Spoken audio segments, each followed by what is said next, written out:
káàbọ̀ sórí ìkànnì tó bá dé ìgbà ọkọ tẹ́ wò wá ní abẹ́kẹ́ subscribe kẹ́lẹ́ máa jẹ ìgbádùn gbogbo ṣe náà lágbo òṣèré àti ìròyìn káàkiri lórílẹ̀-èdè Nàìjíríà àti gbogbo àgbáyé. Ilẹ̀ Yorùbá at war. À ń jagun lọ́wọ́lọ́wọ́ nílẹ̀ Yorùbá báyìí. Wọ́n dẹ̀ ń bò ó bí ẹni pé kò sógun. My question now sí gbogbo ọmọ Yorùbá ó ní wípé èèyàn mélòó ni ẹ̀mí ẹ̀ máa bọ́ ká tó rí solution sí ogun tó ń jà wá nílẹ̀ Yorùbá. Wọ́n tún ti gbé ọba kan. Ondo is under siege. Ọ̀yọ́ again is under siege. A dẹ̀ ń pretend bí ẹni pé nǹkan kan ò ṣẹlẹ̀. Yet gọ́vnà Borno ló tún wò sùn. Ó lẹ́ ń wò lẹ́gbẹ̀ẹ́ mi. Borno government integrates 720 former Boko Haram insurgents. 720 Boko Haram insurgents was reintegrated. 992 wives and 2,050 children into society. Kò ṣọ́ọ̀kì yín, tí ò bá ṣọ́ọ̀kì yín, ó ṣọ́ọ̀kì èmi Yorùbá wuyì. Wọ́n ti gbé ọba lẹ́nìí nísìn. Ọba tí wọ́n gbé ní Láyínká ní Kwara State, ẹ mọyì oṣù tí ọba lò níbẹ̀. Wọ́n padà pa ọba Láyínká ní oníjẹta báànù after 21 million naira ransom. Olórí sójà òun náà kú sí wọn lọ́wọ́ báyìí nísìn. Now àwọn tí wọ́n ń pààyàn yìí wọ́n tún kó wọn padà sínú ìlú, wọ́n ń gbé Kùránì lé wọn lọ́wọ́. Tógun ò ti dé báyìí? Ṣé wàhálà ò ti dé báyìí? Ṣé ṣó pé a máa jagun nílẹ̀ Yorùbá? Tó wá yà mí lẹ́nu ni wípé àwọn bandits pè láti inú igbó. Àwọn ṣé bandits ni wọ́n àbí terrorist? Wọ́n pè láti inú igbó. Bí wọ́n ṣe wá pè láti inú igbó, bandits tó kọ ilà gbọ̀nràngbọ̀nràn sí ẹnu, tó kọlà agbésùmọ̀mí gbọ̀nràngbọ̀nràn sí ẹnu, ẹgẹ́sì èdè tó ń sọ o.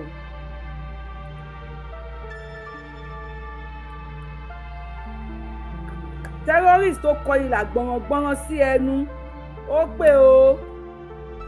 ó pè ní fídíò call. Ẹ bá mi gẹ́ẹ̀sì èdè tó ń sọ. Yorùbá ló ń sọ o. Yorùbá ló ń sọ o. Ṣáà ti kẹ́ran mérò báyìí. Ṣé wàhálà ò thank you I am on live show. Ṣé wàhálà ò ti wà báyìí? Kan àti kú. Ó kọ́ mọ̀ kọ́ mo ṣáà change ẹ̀yẹn ní orí kò change. Ṣé wàhálà ò ti dé báyìí?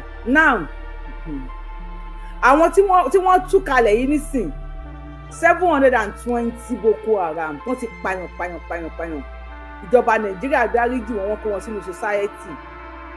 720. Wọ́n kó àwọn ìyàwó wọn 992 àti àwọn ọmọ wọn 2,050. Ọmọ Boko Haram 2,050 ọmọ wọn pẹ̀lú ìyàwó wọn 992 pẹ̀lú àwọn tó ń jẹ́ Boko Haram gangan tó ti pààyàn 720. Wọ́n dá wọn padà sínú ìlú. Boko Haram 720. Ó lẹ́ ń wò lójú àwòrán yìí o. Wọ́n gbé Kùránì lé wọn lọ́wọ́. Wọ́n ní kán búra wípé àwọn ò ní ṣe bẹ́ẹ̀ mọ́. Àwọn tó ń búra last month, àwọn ni wọ́n gé orí sójà. ní last week wọ́n tún wá mú lẹ́ẹ̀ni wọ́n tún wá kó àwọn míì náà wọ́n tún dá àwọn kalẹ̀ wọ́n ní kó máa lọ lálàáfíà ọkọ 720 ìyàwó 992 ọmọ 2050 ẹjọ ọmọ mélòó ni Boko Haram kọ̀ọ̀kan bí ọmọ mélòó ni Boko Haram mi ò lọ sí school o ní Boko Haram kọ̀ọ̀kan bí ìyàwó mélòó náà fẹ́ báwo lọ́kọ ṣe jẹ́ 720 tíyàwó jẹ́ 992 tí àwọn ọmọ jẹ́ 2050 wọ́n ní kó máa padà bọ́ sínú ìlú o wọ́n ní kó padà wá sínú ìlú o náà ọba tí wọ́n jí gbé nì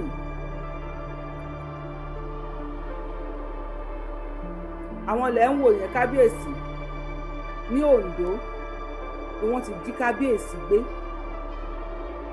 Oǹdó ni wọ́n ti gbé kábíyèsí ẹni tó bá jẹ́ Kìṣí Ọ̀yọ́ gbogbo sáìdì Kìṣí yẹn Ìgbòho road is blocked wọ́n ti block gbogbo ọ̀nà because àwọn ará bí wọ́n ń ṣiṣẹ́ lọ́wọ́ wọ́n ti block everywhere so find another route if you are going to Ọ̀yọ́ Ìgbòho Kìṣí and so wọ́n ti block everywhere. Ekiti is under siege.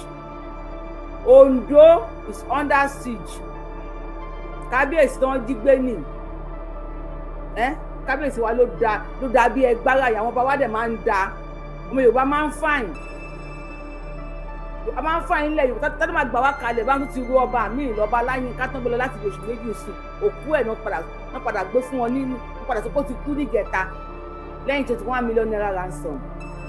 Kábíyèsí náà tún gbé lọ lóńdó yìí. So let me just put this. If you are going on Kìṣí is locked down. Olẹ́wọ̀n lórí péjì nìyẹn. Bandits are operating in Ìgbẹ́tì láti Ìgbẹ́tì to Kìṣí. Guys, let's be careful now. God will save us. Alert. Kìṣí is currently under lockdown. I have the video here. I'm going to play the video for you. Okay, and then give me let you show you. Oh, let me put it on you, please. Let's play it.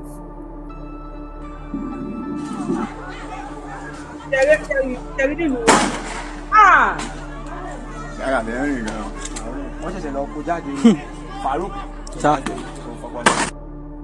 Farouk sáwọn sí láòdù o. Ẹ ti rí nílẹ̀ Yorùbá àti dáràn.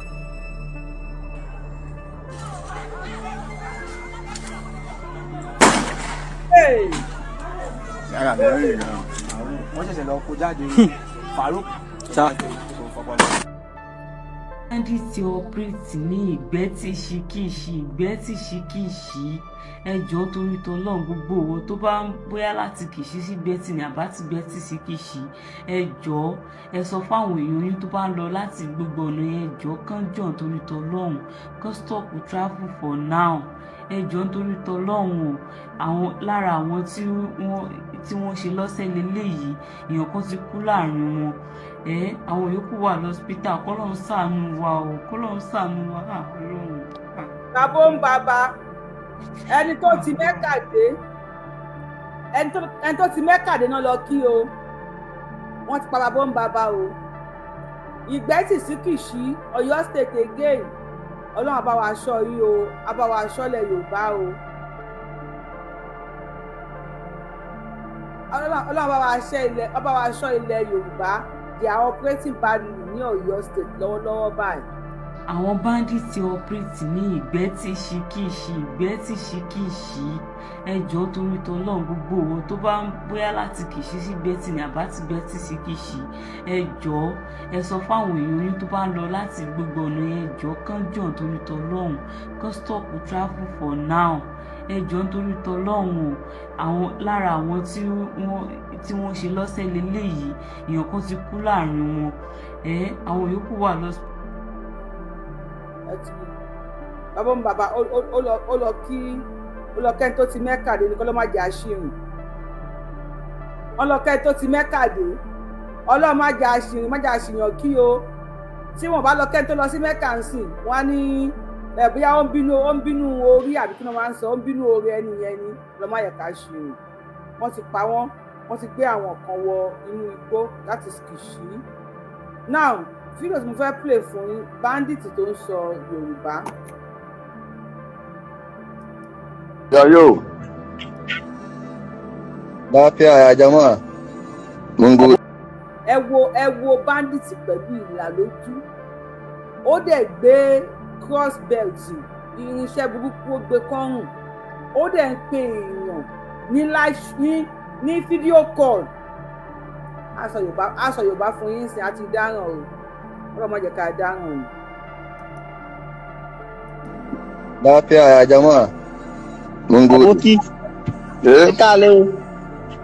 Ẹ káalẹ́ o. Akúṣẹ́ o. Akúṣẹ́ o. Ẹ káalẹ́ o, akúṣẹ́ o, báwo ni àwọn kọ́ ló ń kọ́? Why you pé ẹ má ka Yorùbá? Da wanda ya ji turanci nan. Kai, you, this is my oga, no get English. Me English, ni bana jin turanci kuma, ni bana jin turanci. Ba ka jin English? Labari ne, kana jin English? Bana jin. Ba Yoruba. Bana jin turanci. Ba Yoruba. Ba Yoruba. Ko si Yoruba? Sai Yoruba baja ko? Ba Yoruba. Sai Hausa da sai Hausa. Sai Hausa. Sai Hausa. Odaya. Sai Yoruba baja ko? Ba Yoruba. Yorùbá jẹgbajàgbá. Ẹgbẹ́ Yorùbá tó ń sọ̀rọ̀ àti dáhùn. Kálẹ́ o. Kálẹ́ o. Akúṣẹ́ o. Ẹ káalẹ́ o, akúṣẹ́ o, báwo ni àwọn kọ́ ló ń kọ́? Why you pé ẹ má ka Yorùbá? Àti dáhùn. Da wanda ya ji turanci nan. Kai, you, this is my oga, no get English. Me English, ni bana jin turanci kuma, ni bana jin turanci. Ba ka jin English? Bana jin. Labari ne, kana jin English? Bana jin. Ba Yoruba. Bana jin turanci. Ba Yoruba. Ba Yoruba. Ko si Yoruba? Sai Yoruba baja ko? Ba Yoruba. Sai Hausa da sai Hausa. Sai Hausa. Sai Hausa. Odaya. Da kaka pa Yoruba, mun baka Yorubanci ba. Ya jama'a. Ìyá mi Abdulsalam Afusatu Olúwakẹ́mi ẹ ṣé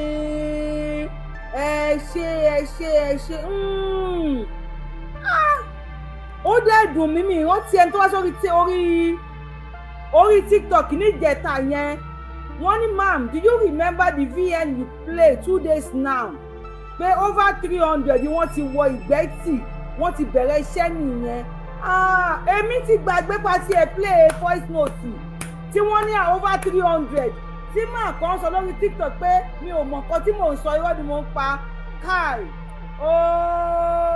Ẹ̀yin fáǹsì yìí wàhálà ẹ ṣe gan ni fún bẹ́ẹ̀ tí ẹ̀ rántí pé mo play ẹ̀ ní ìjẹta tí wọ́n ń bọ̀ lẹ́nìkan pè ló sọ pé wọ́n ti wọlé o over 300 ọ̀nà Niger State ni wọ́n ń gbà bọ̀ a play ẹ̀ níbi bíi kí lórúkọ tó sọ pé à ń parọ́ yẹn náà tẹ́lẹ̀ rántí orúkọ onítàn lórí TikTok ẹnìyẹn ní mi ìmọ̀ kan tí mò ń sọ pé mò ń parọ́ Ìgbẹ́tì rẹ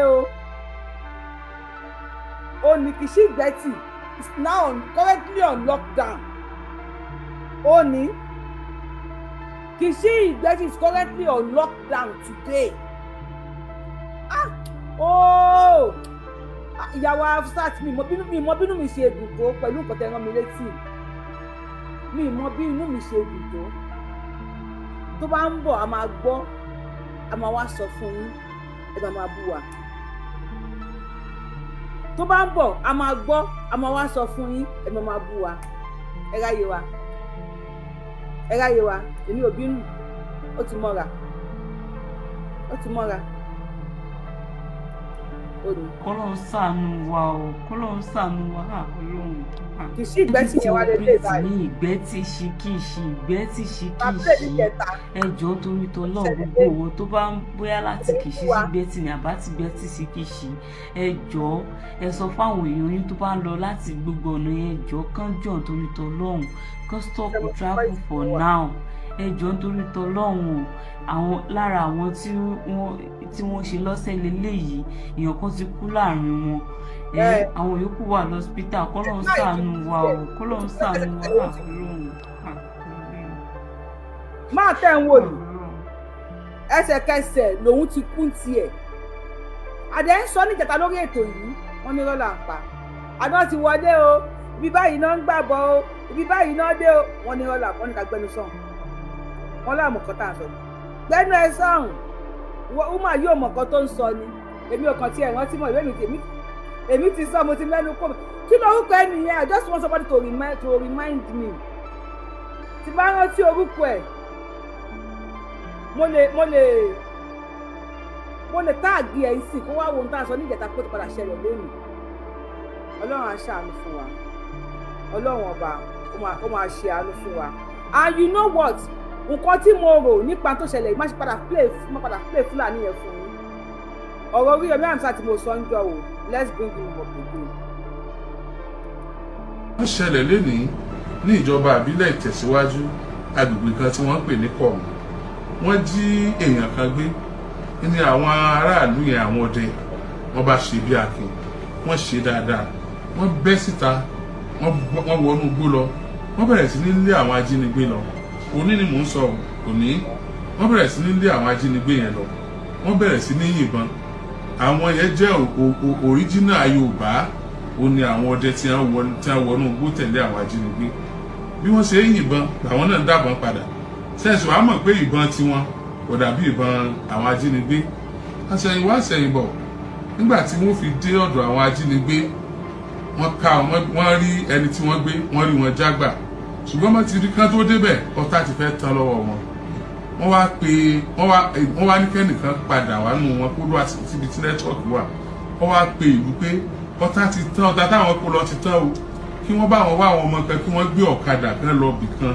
ládùúgbò yẹn kan lọ bá wọn ra ọ̀tá wá àwọn sì tún jagun lọ wọ́n rí ọ̀tá lóòótọ́ wọ́n ra ọ̀tá ìgbà tí wọ́n rọta tán wọ́n bọ́ sórí ọ̀kadà wọ́n bọ̀ wọn àti ìdé ìlú padà ọwọ́ àwọn ọdẹ ti tẹ àwọn ó ti tẹ ẹni tí wọ́n jí gbé wọ́n mú wọn sá padà bọ̀ àwọn ajínigbé náà sì yìnbọn sí wọn wọ́n ti wá ní kíkànnù wọn kó máa bọ̀ lẹ́gbẹ̀ẹ́ ọ̀nà tiẹ̀ kó tètè rí ọ̀tá gbà ṣùgbọ́n wọ́n sàmú ẹni ẹ wọ̀lú ìgbà tí wọ́n fi mú wọ̀lú àwọn ọlọ́pàá ti dá ọ̀kadà tó gbé àwọn tó lọ rọta dúró lójú tọ́dẹ̀ ránṣẹ́ ọ̀tá wọ́n ti dá wọn dúró ọlọ́pàá mú wọn níbo wọ́n ti rọta ẹ mọ ọ̀tá kátríjì ọ̀tá tí wọ́n máa ń rọ sínú ìbọn ti páò kóòkóò la mọ̀ pé tó bá ti jáde lẹ́ẹ̀kan wọ́n ṣe fi míì sí ìmíì méjì ìmọ̀ lẹ́nu méjì wọ́n fi méjì sí ọ̀tá ìbọn kátríjì yẹn ọlọ́pàá mú wọn ọlọ́pàá kó wọn wọlé àwọn yẹn bẹ̀rẹ̀ sí ní pe àwọn ọdẹ tó rán wọn ṣẹ́ àsìkò yẹn làwọn èèyàn ń jubiléètì pé wọ́n ti mú ẹni tí wọ́n gbé o wọ́n ti mú o wọ́n rí kọ́ọ̀lù wọn gbé wọ́n fi dé tọ́ ọlọ́pàá gbàtà àwọn ọdẹ náà rántí pé àwọn táwọn ránṣẹ́ kọ́ wọ́n wo kọ́ọ̀lù wọ́n rí pé àwọn rí bí skọ̀ọ̀dù wọn tó pọ̀ wọ́n pè wọ́n ọlọ́pàá ló gbé àwọn ọdẹ wá kóra wọn lọ́tọ̀ ọlọ́pàá pé àti rẹ́ni mú ẹni tí wọ́n jí gbé ní àti lọ rescue ẹ̀ ṣùgbọ́n àwọn ọmọ tá a ránṣẹ́ lẹ mú ọ̀tá tá a lò fáwọn tá a fẹ́ ọ̀tá tán lọ wà wà lá ní wọ́n rọ̀ta wà àwọn ọmọ ọdẹ nì àwọn ọlọ́pàá ò fún wọn lẹ̀ wọ́n ti gbé wọn wá bàdàn báyìí láti kọ́ wọn arọ iléeṣẹ́ ọlọ́pàá ìpínlẹ̀ Ọ̀yọ́ ẹ bá a ṣèwádìí dáadáa tó bá jẹ́ pé irọ́ ni tó yẹ pé ṣẹ́wọ̀n pé láàrin wa náà agbódegbà wà fún àwọn tí ń jiyàn gbé tó bá ṣe pé agbódegbà ni wọ́n ẹ má fi wọ́n lẹ̀ ṣùgbọ́n tó yẹ pé ẹ find out pé ọmọ ọdẹ ni wọ́n lóòótọ́ ẹ dákun ẹ jẹ́ ká fi wọ́n lẹ̀ kí a lè encourage àwọn local hunters àwọn ọdẹ wa yìí tí wọ́n ń jà fitafita. ṣe bẹ́ẹ̀ ti gbọ́ that same ìjẹta yẹn náà la play fídíò alájẹ Oríyọmí Hamzat o tí àwọn ajínigbé wọ ìlú Kọ̀mú that same Ọ̀yọ́ state tí wọ́n wá jí àwọn èèyàn gbé tí àwọn ọdẹ àwọn ọlọ́pàá pariwo èèyàn ọdẹ wá dìde èèyàn ọdẹ dìde Sunday Igboho nìkan ọdẹ dá ṣe àwọn ọdẹ dẹ̀ dìde wọ́n dẹ̀ lé wọn wọ́n yìnbọn sáwọn ọdẹ àwọn ọdẹ náà yìnbọn padà ìgbà tó rí wípé àwọn ọdẹ yìí ìbọn òwò ara wọn wọ́n láti ju ẹni yẹn kalẹ̀ bẹ́ẹ̀ kí wọ́n tó dọ́dọ̀ wọn ìbọn ọta àwọn ọdẹ ti tán. Àwọn ọdẹ wọ́n wá pè kan lára àwọn ọmọ wọn pé ẹ̀yà bíi méjì ẹ lọ sí ìgboro ẹ lọ ra ìbọn ọta ìbọn fún wa. Àwọn ọta cartridge ni o tó fi pèkúté pọ̀yà. Àwọn ọta tó lè fèsì àwọn ajínigbé tó bá ti pé àwọn bàbá yẹn wọ́n jẹ́ bàbá wa tẹ́ pé wọ́n ò gba ẹ̀sìn. Àwọn báwo làwọn ọlọ́pàá ṣe mọ̀ wípé àwọn tí wọ́n lọ ra ọta wọ́n lọ ra ọta? Báwo làwọn ọlọ́pàá ṣe mọ̀? Wọ́n wá lọ wèlé àwọn ọmọdé wọ́n mú wọn. Ẹ mọ̀ pé wọ́n ti kó wọn kalẹ̀ nísìn. Ní èní tí wọ́n á jí ọba gbé ní Ọ̀wọ̀ nísìn tí wọ́n tún wọ kìsí ìgbẹ́tì tí wọ́n bẹ̀rẹ̀ sí ní kó àwọn èèyàn tí wọ́n ń pa àwọn èèyàn. Ẹjọ́ lé ní 14th of June 2026 ọdẹ wo ló máa jáde? Ọdẹ wo ló máa padà wá jáde wá rescue àwọn tí wọ́n ń jí gbé? Ọdẹ wo ló máa dìde nísìn nígbà tí àwọn ọdẹ tí wọ́n dìde níjẹta tí wọ́n ti kó wọn tí wọn ò dẹ̀ tí fi wọ́n sílẹ̀ dì sí? Ṣé kìí ṣe wípé plan work kìnnìkìnnì láti pa gbogbo ọmọ Yorùbá tán? Ṣé ní ò máa jọ plan work lójú èmi àti yín? Ẹ jọ. ọ̀dọ̀ wa ti dàrú báyìí o. Máa ti sọ̀rọ̀ kíbi tó dàrú. À ń fi àsìkò yìí pé bàbá wa Bọ́lá Ahmed Tinubu àti ẹ̀yin iléeṣẹ́ ọlọ́pàá. A bẹ̀ yín torí Ọlọ́run. A ní ẹ má ṣèwádìí o. Ṣùgbọ́n tẹ bá rí wípé lóòótọ́ àwọn bàbá wa yìí wọ́n lọ rescue ẹni tí bandit jí gbé ni. Ẹ bá wa fà àwọn ọdẹ wálẹ̀. Àbí ìjọba ò lè protect wa, a tún gbọ́dọ̀ protect ara wa. Ìjọba ò lè defend wa, a tún gbọ́dọ̀ defend ara wa. Ogun máa dé ńlẹ̀ Yorùbá. Ogun máa jà ńlẹ̀ Yorùbá mọ̀ dáràn. Ẹ jọ à ń fi àsìkò yìí ẹ bá wa bẹ̀ wọ́n. Mo mọ̀ pé ló ń bí yín ẹ fẹ́ kọ kọ́mẹ́ǹtì ṣùgbọ́n bá wa bẹ ìjọba Tinubu àti iléeṣẹ́ ọlọ́pàá wípé kí wọ́n jọ torí Ọlọ́run àmọ̀pá àlágbára. Ẹ jẹ́ ká dìfẹ́ǹdì ara wa. Àwọn ọdẹ yìí sì ẹ fún wọn ládàá, ẹ fún wọn lọ́bẹ, ẹ fún wọn lẹ́tù. Owó wọn ni wọ́n jọ fi ra ọta tó fi sínú kátírìjì tí wọ́n dẹ̀ mẹ́sọ̀ pé àwọn rescue ẹni tí wọ́n rescue wálé. Ẹ̀yin náà wo ọba tí mo sọ nísìn. Tí wọ́n ti kó bí ààrẹ kó àwọn ọdẹ wa ni irú ọba ìmọ̀ tó wọlé sí ọba nírọ̀lẹ́. Ṣé ọba àwọn ọdẹ tó wà ládùúgbò ó yẹ kí wọ́n lọ rescue ọba ni? Kódà wọ́n yìnbọn fúnyàwó ọba. She is over 60 years. Wọ́n yìnbọn fúnyàwó ọba lápá. Bóyá òbí àyàwó ti kú ni wọ́n ṣe wọ́ ọba wọgbó lọ wọ́n lórí adé òun sùn ta. Orí adé ti ń sun fọ́rẹ́sì báyìí. Ìrìnàjò ẹni tí wọ́n gbé lọ tó padà láàyè. Ẹjọ́ abẹ̀yìn ni. Ẹ má bínú. Àwọn ọ̀pá ìrìn Ọlọ́run gbágbára fún. Ẹ̀yin Ọlọ́run gbògo fún. Bá wa release àwọn bàbá wa tí ẹ kó ẹ̀yin ọlọ́pàá. Bandit ò lè máa pa wá kẹ́yìn ọlọ́pàá tó máa arrest wa pa defend ara wa. Adaràn. Ogun dé. ọ̀dọ̀ wa ti dàrú báyìí o. Dálàjì làwọn báyìí ọ̀dọ̀ wa ti dàrú o. Ó ní o. Ti ń gbọ́ la ti ń gbóhùn gan o. Gbogbo àwọn tó dé ń bọ̀ wọn ti gbọ́n fọ́ táyà wọn. Àwọn tí wọ́n bá gan wọn ti rush àwọn yẹn lọ sílé báyìí. Ọlọ́run ṣàánú wa. Ọlọ́run ṣàánú wa. Dálàjì ti sọ Ọlọ́run ṣàánú wa. Ọlọ́run má jẹ́ kó kú. Ọlọ́run má jẹ́ kó kú. Ẹgbẹ́ ti wà busted. Ọlọ́run ṣàánú wa. Ìjọ wọn ti bọ́. Wọ́n ti bust everywhere but ti jájà ni. Àwọn ẹ̀yẹ̀yẹ̀ wa defend ara yín. Ẹ̀yẹ̀yẹ̀ wa defend ara yín. Àwọn tí wọ́n defend rè náà tó defend rè ní ìsìn náà ti kó lọ yìí o. Bí la fẹ́ ságbà.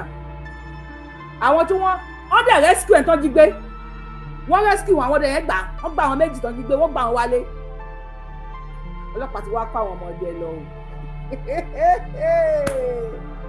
Tinubu ló wà ń bẹ̀ o. Àkọ́bí ọmọ lọ́dọ̀ sílẹ̀ jàmà ló wà ń bẹ̀ o.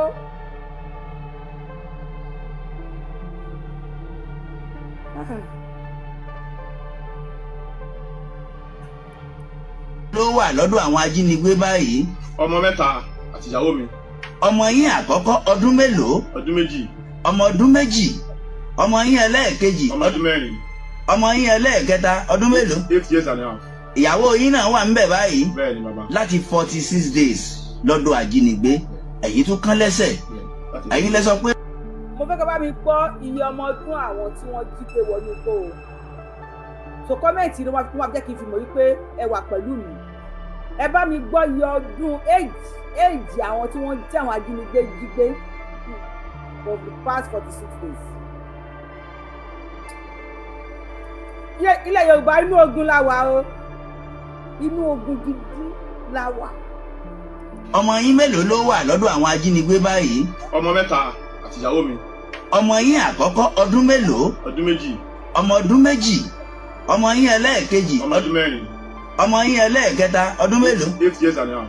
ìyàwó yín náà wà ńbẹ̀ báyìí? bẹ́ẹ̀ni bàbá. láti 46 days lọ́dọ̀ àjínigbé èyí tó kán lẹ́sẹ̀ ẹ̀yin lẹ sọ pé ẹ lọ rèé gbé pásọ̀ yẹn nínú ẹ̀jẹ̀ ẹni ńgbà tí ẹ tún gbé pásọ̀ yẹn lọ láti du ẹ̀mí ẹ̀ dáadáa. inú àgbàlá jìlá bẹ ọlábàánú church nínú mission a lè gbé lẹ́yìn machine mo ṣe ń lọ nìyà náà ju èmi tó ń dájẹ́ ìtàn náà pẹ̀lú pásọ̀ wọn àti pásọ̀ tó yìnbọn ẹ̀tẹ̀ wá sórí ìjọ so ànájú ẹsẹ̀ mi náà tó kàn lọ́nà.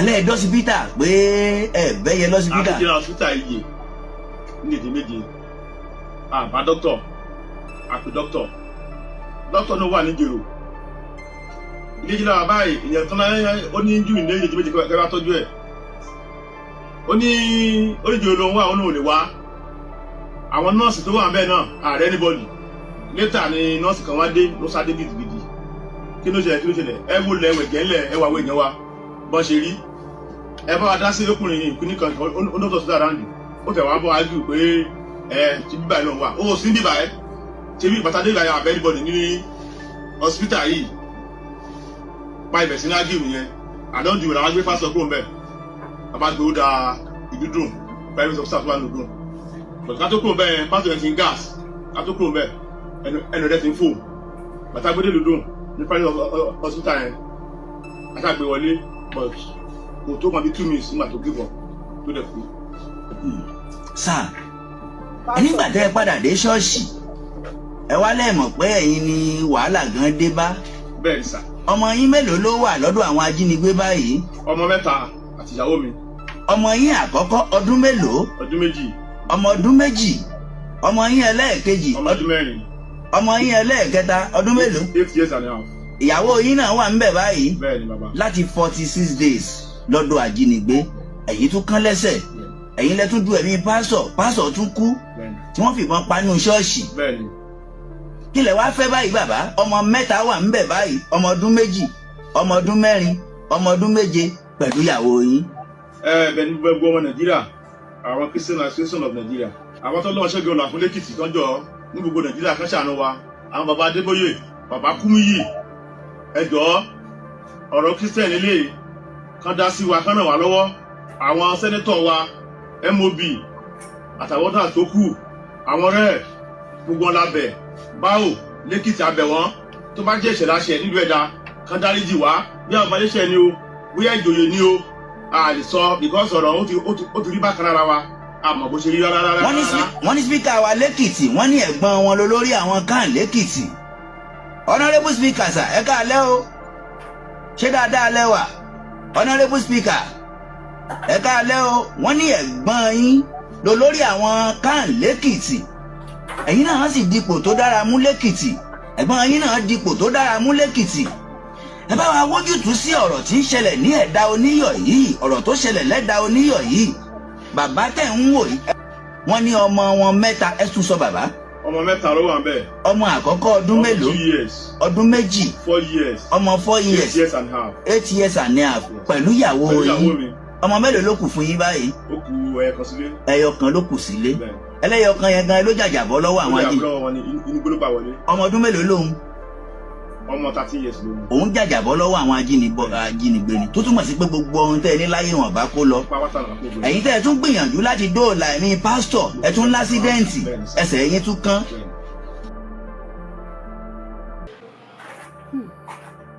How can this happen to a man and at the end of the day ohun tí Nigerian government ṣe nù.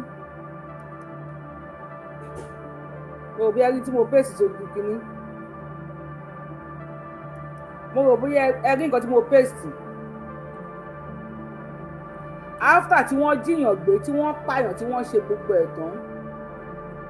Borno government reintegrates 720 former Boko Haram insurgents, 992 wives, àti 2,050 children. Ní government Nigeria from Borno state ni wọ́n dà sáàrin ìlú pẹ̀lú owó taxpayers, pẹ̀lú owó tax tá à ń san. Ẹ bá wa gbọ́n sókè àti gbé kọ́ yín máa sọ. Ẹ kú iṣẹ́. Yes sir. Kẹ́rí ọ̀rọ̀ pé ká máa gbẹ̀jọba ká máa ṣe nǹkan tẹ̀ ká máa ẹ̀ṣẹ̀ máa wá ọlọ́pàá ìbáwọn fàwọn èèyàn wálẹ̀. Kẹ́rí téèyàn ò bá take a drastic step ẹ̀yin náà gan ẹ máa ń sọ wípé kì í ṣe ìjọba ló máa sọ gbogbo nǹkan tá a máa ṣe fún wa. Àwọn nǹkan kan wà sọ pé a máa di ojú síta máa ṣe. If not, wá yanjú wa tán ní kọ̀ọ̀kan èdè àwọn táyà ń pè ní láyé wọn bàbá kò sí bàbá kankan kò sọ́ba kankan they are very useless. Ẹ gbà bí mo ṣe sọ fún yín àwọn alábàá tẹ́kì drastic action fúnra wa ìfà ṣe tó bá ti di pé àwa gan àwa ti tẹ́ bá gbójú sọ àwọn èèyàn kọ̀ọ̀kan wípé lágbájá báyìí ó burú alábọ̀dé mi bàtà táyì tá a bá máa fún ní sáǹpù lẹ́ẹ̀kan àwọn yòókù tó yẹ kó wọ́n fẹ́ máa ṣe mọ̀nàmọ́ná wọ́n á súnra kì ẹ gbà bí mo ṣe sọ fún yín àwa náà alágbára àwọn bí àwọn ọlọ́pàá tó ṣe rándanràndan yẹn á máa fi kíbi ọjọ́ tàgétàgé láwọn fi mú wọn kó lójú ọ̀nà ẹ gbà bí mo ṣe sọ fún yín olórí burúkú náà tó sì yẹ gọ́fẹ́ máa fẹ̀mí wá ta fàlà ní àwọn ẹni èpè. Ẹ ṣeun sà. èmi ò lọ́rọ̀ jù lẹ́nu o. Ẹ jọ ẹni tó bá mọ̀ pé òun ò lè mute lórí TikTok ẹ lè bá wa drop ara yín ẹjọ. If you cannot mute on TikTok, please drop yourself. Ìyàwó àdùn ọdẹ bá wa gbóhùn sókè Adélékè ẹ mute o. Ìyàwó àdùn ọdẹ bá wa gbóhùn sókè. Ẹ káalẹ́ mà. Yes ma. Africa náà ń gbà wá ní orílẹ̀-èdè yìí o. Because honestly speaking, èmi ò tiẹ̀ kí n bẹ̀rù but irú ẹ̀rù tó bà mí láti bí ojú kan. Mo fẹ́ lè kí wọnú ilẹ̀. Màtí mo tún come across program tẹ̀ ń ṣe yìí wọ́n wò pé bàbá tó ń sọ̀rọ̀ ń sin àánú wọn ṣèyàn ọmọ mẹ́ta ṣé tó bá gbọ́ ọmọ ẹ̀kan lọ́gbọ́n ṣé gbogbo ọmọ àwọn ìlú wọ́n bọ̀ sí lọ sí gbogbo ọmọ nílé náà ti kó tán.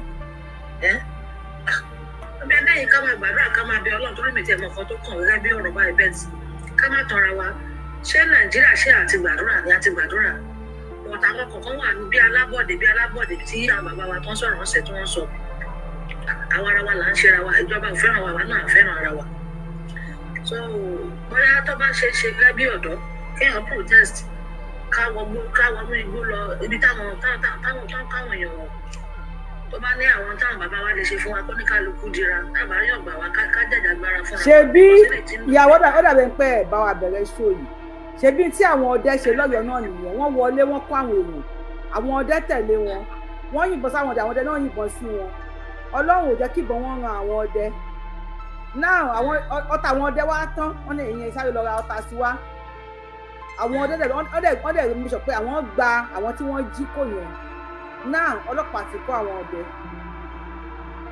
ọlọ́pàá kọ́ ọdẹ kẹ. ẹ bá wa bẹ ọlọ́pàá ti káwọn bàbá wa lọ.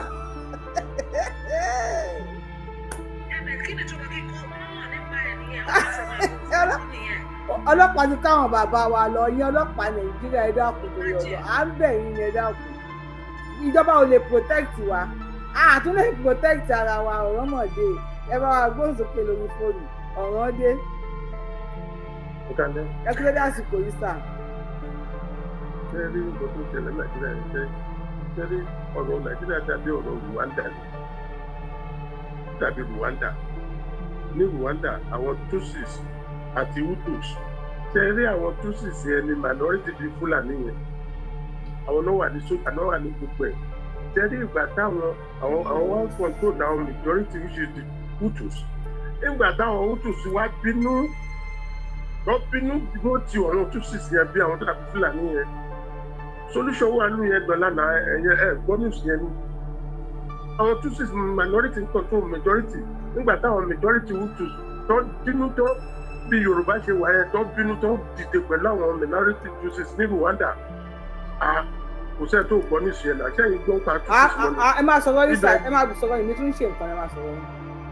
ibẹ̀ kàn bàjẹ́ sí ni tó tàbá dúró tì wọ́n kò sí nǹkan tá a lè ṣe tìjú tàbá dúró de Tinubu ń bọ̀. bá ṣe wá ń dúró tì wọ́n tó wá ń kọ́ wa yìí ń kọ́ wa ìsà. ẹnu gbàgbé ẹ̀kọ́ sẹ́ńtò lè pẹ́ ní bọ́ọ̀dì jẹ́bi wọn. àwọn tí wọ́n kọ́ yìí kọ́ tó máa ń dùn mí lọ́wọ́ àwọn tí wọ́n kọ́ yìí sì kíra yìí ṣe sí. ìgbà tí ààrẹ ọ̀nà kakanfò ó rọ̀ wọ́n yọ̀kọ́ lọ gbọ́ ọ̀yọ̀ tí wọ́n mú wọn ó pàpà fi wọ́n lẹ́ni tábà lọ dúró ti pé. wọ́n ṣẹ̀wọ̀n àbí wọn ò ṣẹ̀wọ̀n àwọn ọmọ ààrẹ ọ̀nà kakanfò ó lọ́wọ́ Gani Adams ṣe máa ń dùn mí ṣe máa ń dùn mí. oṣù mélòó náà àwọn ọmọ Gani Adams sì lò lọ́gbẹ̀wọ̀n oṣù mélòó náà àwọn ọmọ Gani Adams sì lò lọ́gbẹ̀wọ̀n kó tó di pọ́n fi wọ́n sílẹ̀. pété bí Yorùbá ti máa ń wà nígbà ká máa sùn tí gbogbo máa pa gbogbo ìyá ọmọ gbogbo wa tó òkè mo sọ sí pé nǹkan tó ṣẹlẹ̀ ní Rwanda yẹn wẹ́ Ọlọ́run aṣáájú fún wa ẹ ṣeun gan. ẹ máa fẹ́ tòkọ̀. à ń bá bọ̀ sá ẹ ṣeun gan. bàbá wa Adélékè àbí Adélékè bá wa gbóhùn sókè sàn. Adélékè ṣe wà ń bẹ̀ ká tó pẹ̀lú mi. Dáúdà sísẹ gbóhùn sókè Adélékè a máa dọ́ọ̀pù fẹ́ dọ́ọ̀pù yín ní ẹ̀ka lẹ́sà. ẹ ṣeun sàn. Ọlọ́run á bá wa ṣe é ṣe. ṣe rí ìwà tí ń bá ronú kan ohun tí ọlọ́pàá Nàìjíríà fojú wa rí máa ń gbomi lójú mi. Ìṣòro tá a ní ní kọ́ńtírì yìí ọlọ́pàá Nàìjíríà ni lórí ọ̀rọ̀ àwọn olóṣèlú. Àwọn ọlọ́pàá Nàìjíríà ló dàbí gẹ́gẹ́ bí búdọ̀gì tó ń fún lóúnjẹ tí wọ́n ń búdọ̀gì à ń gbọ́ yín sà. ọ̀pọ̀ ní ṣé mo gbé búdọ̀ ṣé mo gbé tẹ bá ní búdọ̀gì lé tẹ́ ń bọ̀ tẹ́ ń ṣe ẹ ní àtàkì tí ẹnìkan bá fẹ́ fún yín láti ta tẹ bá ti fi sílẹ̀ òun ló máa fèsì ẹ̀. Kí ni ṣé àwọn ọlọ́pàá ò mọ ìṣòro tí a fèsì ní ìlú yìí ni ṣé ní kékeré ni ti àwọn àmì o àwọn àmì tètè máa understand o bọ̀ ọlọ́pàá gangan ni problem ta ní ní country yìí tó jẹ́ pé tí olóṣèlú bá ṣe nǹkan kan torí báwọn orí jẹ lábẹ́ wọn ò ní jẹ́ káràlú lè gbọ́wọ́ kan pé àwọn fẹ́ protest nípa àwọn fẹ́ ṣe nǹkan kan. Ẹ wo èyí tó ṣẹlẹ̀ ní on the 12 táwọn èèyàn fẹ́ protest wọn ò ká dáadáa ni wọn ò kó kọ̀ọ̀kan dání èèyàn ọlọ́pàá lọ fèsì ọlẹ́ máa yí tí a gà sí àwọn ohun yẹn torí pé wọ́n fi ẹ̀hónú hàn lórí nǹkan tó ń ṣẹlẹ̀ ṣó dáa. Ṣé ẹni tí ò bá léèyàn tọ́lọ́pàá bá mú tó gbé lọ sí kóòtù tó kàn já lọ sí ọgbà ẹ̀wọ̀n tí ò lẹ́ni tó fẹ́ lọ gbà á ibo lèèyàn ti wá fẹ́ jáde pé mo fẹ́ fẹ́ lu ẹ̀hónú mi ọ̀ sọ̀rọ̀ mi yé yín mà. À ń gbọ́ yín sà. Ibo ni èèyàn ti bo àwọn tó lè jáde wà inú ẹ̀gbọ́n ọmọ tó ṣẹlẹ̀ sí. Àwọn ọmọ tí bàbá sọ pé àwọn ọmọ Gani Adams àwọn ọmọ ìlú mi ní Ìbàràpá ní Gbọ́ra. Ó ní iye oṣù tó lò lẹ́wọ̀n lóòótọ́. Ọ̀rọ̀ yẹn ó sì dìjà ní àná láàrin èmi àti àwọn ọkọ̀ tá ìjọ ń sọ̀rọ̀ yẹn. Bàtà ẹ̀ sọ pé kì í ṣe kò ní iye oṣù tó lò lẹ́wọ̀n ni lórí bí wọ́n tún lọ mú ẹni tó ń dà mí. tó ń pààyàn. Tó pààyàn. Àmọye ọdún Sunday Igboho lò lọ́gbà ẹ̀wọ̀n tó lò lẹ́yìn odi. Kí la fẹ́ ṣe pẹ̀lú ọ̀rọ̀ àwọn ọlọ́pàá ní pírọ́blẹ́mù tá a ní ọlọ́pàá gangan ní pírọ́blẹ́mù tá a ní tí ò bá sí pé tí ọlọ́pàá ní ọ̀rọ̀ tó wà lẹ̀ yìí àti lójútì because àwọn èèyàn wà tó lè volunteer ara wọn ibi ó yẹ nìṣó níbẹ̀ tó bá ṣẹlẹ̀ ní àárọ̀ láti lè máa mú ìtọ́ bá ló yá èmi rẹ́dì láti gbé ìgbìmọ̀ tá a bá fẹ́ ibi tá a bá fẹ́ gbà ká nìṣó níbẹ̀. ẹ ṣé gbà tó bá dọlọ́pàá sí ojú ọ̀nà ṣẹ́ni tí ò ní ẹrù tí ò lówó tí ò lẹ́kọ̀ọ́ ní sínétọ̀ tí ò lẹ́kọ̀ọ́ ní rẹ́kọ̀ọ́ tọ́lọ́pàá bá wà mú tọ́lọ́ jù sí gbàgà tó gbé lọ sí kóòtù. so nísìn Yorùbá a máa mú kan nínú ká defend ara wa kọ́lọ́pàá lọ tì wá mẹ́wọ̀n ká máa rọ́tì síbẹ̀ tàbí kán wọlé ká bá wọn ká jẹ́ kán gbé wa èwo ni ká mú báwo ẹ bá wa gbóhùn sókè sà. ẹ wo èmi bí ìfẹ́ ayé gbé bóyá gbogbo station tó àwọn mi ò báyìí lọ lórí ètò yìí wọ́n dàbọ̀.